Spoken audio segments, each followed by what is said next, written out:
আচ্ছা, লাউ তো খেয়েছো, তবে লাউয়ের খোসা কি খেয়েছো কখনো? এখন অনেকে হয়তো বলবে, সে কি কথা, লাউয়ের খোসা আবার কেউ খায় নাকি? কিন্তু বিশ্বাস করো, আজ যে রেসিপিটা শেয়ার করতে চলেছি, একবার বানিয়ে খেলে লাউয়ের খোসা আর কখনো ফেলবে না। চলো তাহলে বানিয়ে ফেলি। এই রেসিপিটা বানানোর জন্য দুটো মিডিয়াম সাইজের লাউয়ের খোসা এখানে নিয়ে নিয়েছি। কিছুটা নিয়েছি চিংড়ি মাছের মাথা, যেগুলো চিংড়ি মাছ বাছার সময় আমরা ফেলে দিই। নিয়েছি একটা পেঁয়াজ কুচোনো আর 4-5টা কাঁচা লঙ্কা।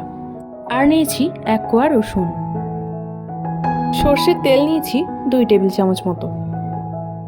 1 চামচ কালো জিরে নিয়েছি। 1 চামচ হলুদ গুঁড়ো নিয়েছি।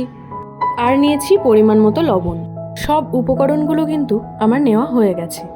এবার কড়াই বসিয়ে তাতে অল্প একটু তেল দিয়ে কালো জিরে ফোড়ন দিয়ে নেব। এবার পেঁয়াজ, লঙ্কা, রসুন আর চিংড়ি মাছের মাথাগুলো দিয়ে অল্প একটু নেড়ে নেব। এবার দিয়ে দেব লাউয়ের খোসাগুলো।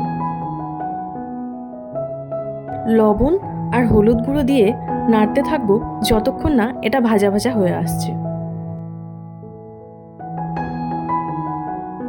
ভাজা হয়ে গেলে কিছুক্ষণ এটাকে ঠান্ডা হওয়ার জন্য রেখে দেব। ঠান্ডা হয়ে গেলে ভাজাগুলোকে মিক্সিং জারে দিয়ে অল্প একটু জল দিয়ে এটার একটা পেস্ট বানিয়ে নেব। তোমরা চাইলে শিলনোড়ায় বেটেও নিতে পারো। এবার কড়াইয়ে একটু তেল দিয়ে অল্প একটু কালো জিরে ফোড়ন দিয়ে দেব। এবার তেলের ওপর খোসা বাটাটাকে দিয়ে নাড়াচাড়া করতে থাকবো যতক্ষণ না এর মধ্যে থাকা জলটা শুকিয়ে আসছে। জলটা শুকিয়ে গেলে নামিয়ে নিলেই কিন্তু তৈরি আমাদের এই লাউয়ের খোসা বাটা রেসিপি।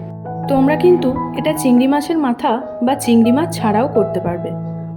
অবশ্যই তোমরা বাড়িতে বানাবে, কেউ বুঝতেই পারবে না কি খাচ্ছি, অথচ খাবে চেটেপুটে।